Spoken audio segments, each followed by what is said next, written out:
Welcome to the Psychotherapy Central podcast, where we discuss love, attachment, and healing from trauma. A place where you can gain the knowledge, tools, and wisdom to help you build secure, flourishing relationships. I'm your host, clinical psychotherapist and couples therapist, Jenifer Nurick.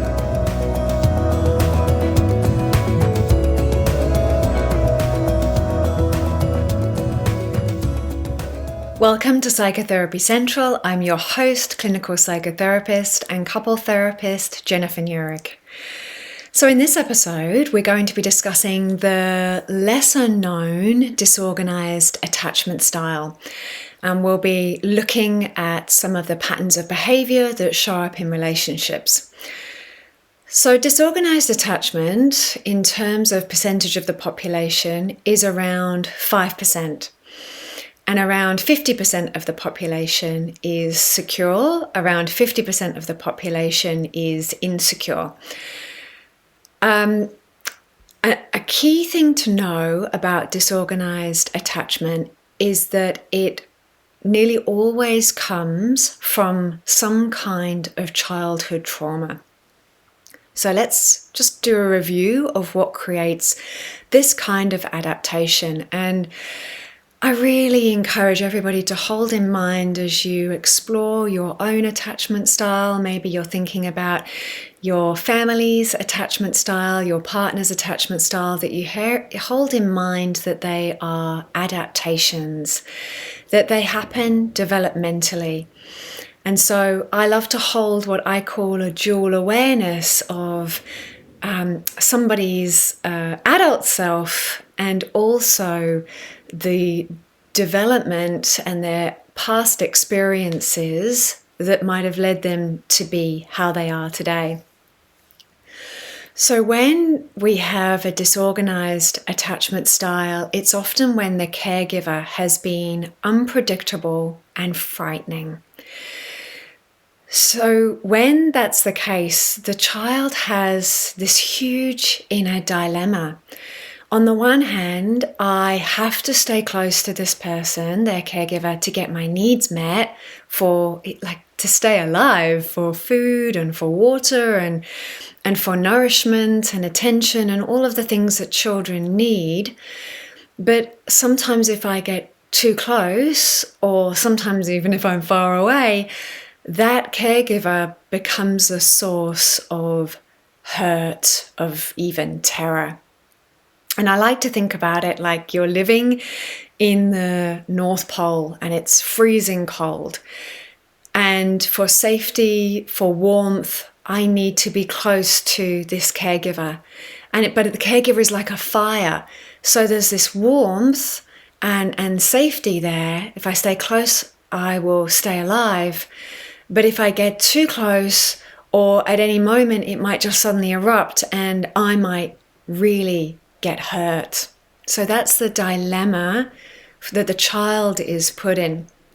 So it's very destabilizing for the child. There's a real lack of consistency. Now, what happens as an adult is that when we're triggered in intimate relationships, our natural and healthy and wonderful threat detector in our nervous system looks back over our inner files, over all of our past experiences, and in a split second chooses how to respond. So when intimacy has been really dangerous, our threat detector might come back with a really strong reaction that might not seem to match exactly what's happened. It might feel like it's too much for the current situation.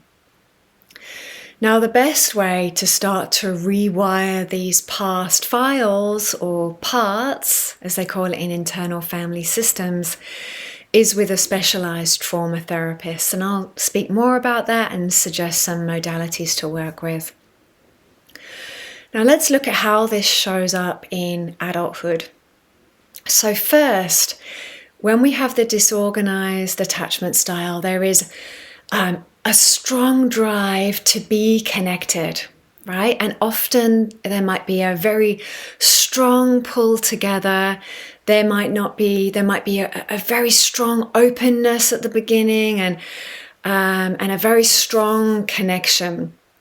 But there is also a very strong and understandable fear of intimacy and connection, because relationship has been a source of hurt and sometimes extreme danger and lack of safety. So again, as an adult, we're faced with these two opposing forces, one to connect and one to get away as fast as possible.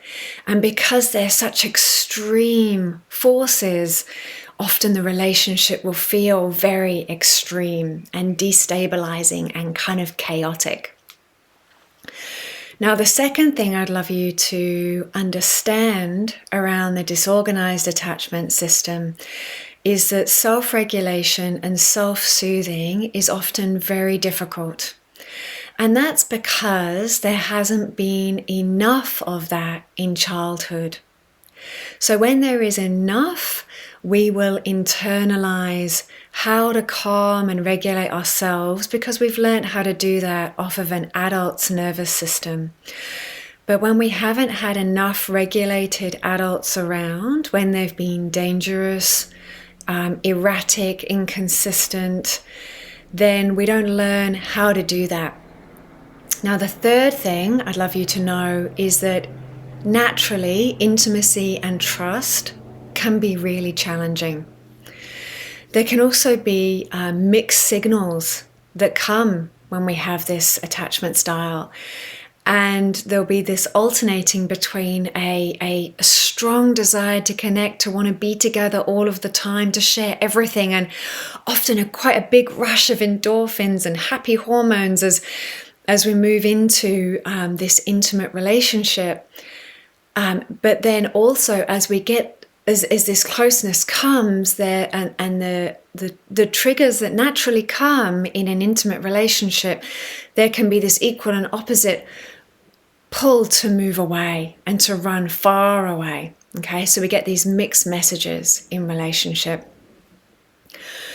Also, the emotions when we're disorganized can be very strong and very inconsistent. So one day, very close and connected, and another day, completely the opposite, far. So it can feel like mood swings, and it can be expressed in different ways. Another thing that can be quite challenging, so this is the next point with a disorganized attachment, is resolving conflict can be very difficult.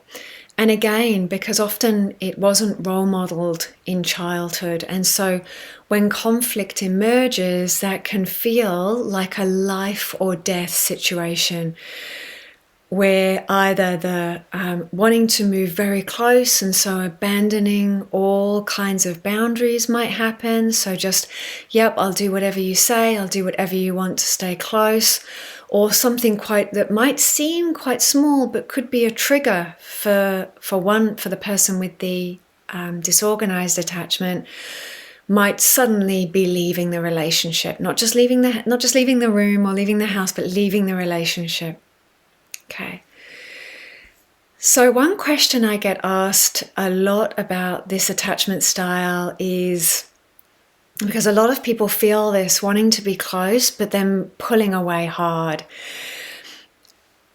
Now, this can be a pattern for the anxious style, who want closeness, but then when they feel unsafe and activated, feeling a lot of emotions, might then pull back from their partner. Now, one of the differences is with the anxious style, there will often still be a hypervigilance, and in that still like a hypervigilance of kind of watching what the partner does as you pull back. Whereas with the disorganized style, they will do more of what the avoidant does, in that they go to their island, complete shutdown, maybe disassociate, maybe not feel like they're in their body, maybe not be able to hear what the other person's saying. So it feels internally a lot more chaotic. So some people who actually are more fit the anxious style will feel like, oh, maybe I'm disorganized.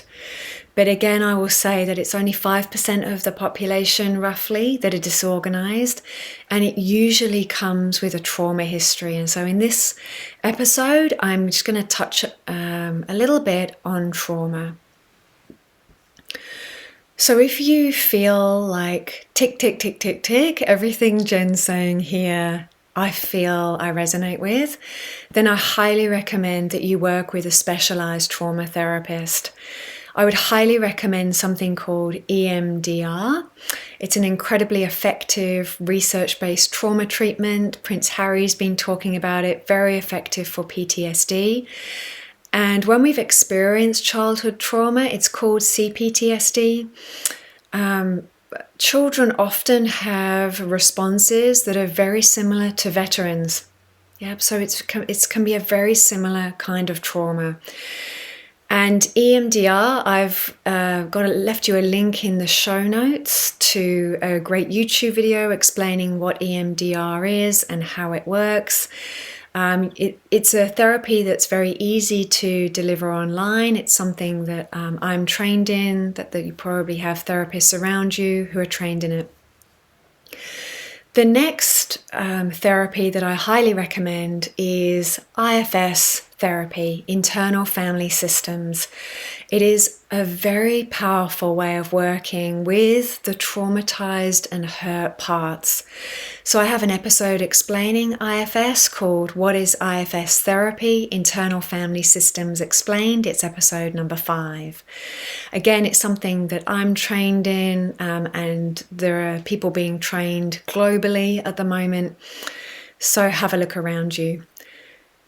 So remember also that having disorganized attachment, like any of the insecure attachment styles, is not a diagnosis.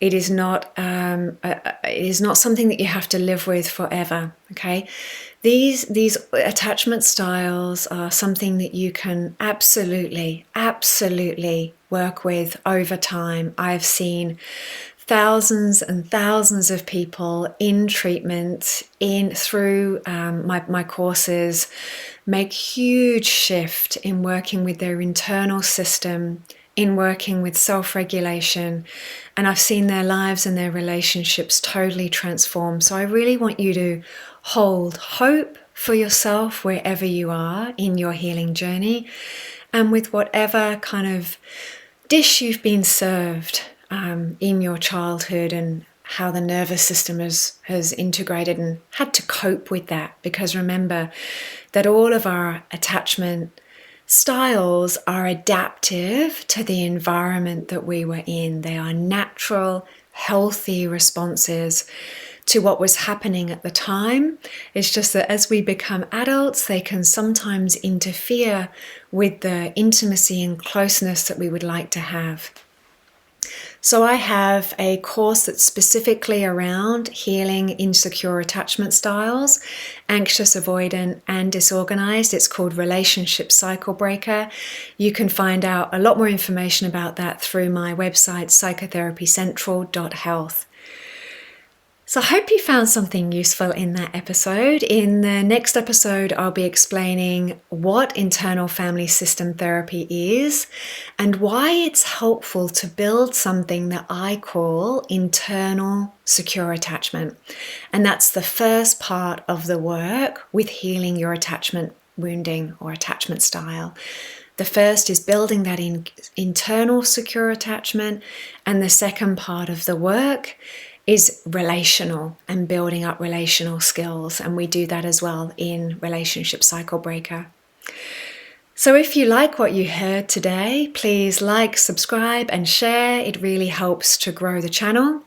The show notes for today will be available on my website, psychotherapycentral.health, where you'll find my free course on breaking relationship cycles.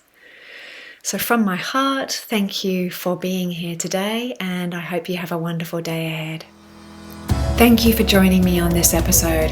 If you want to learn more about all things love, attachment, and trauma, I'd love to connect with you on Instagram at psychotherapy.central or visit my website at psychotherapycentral.health.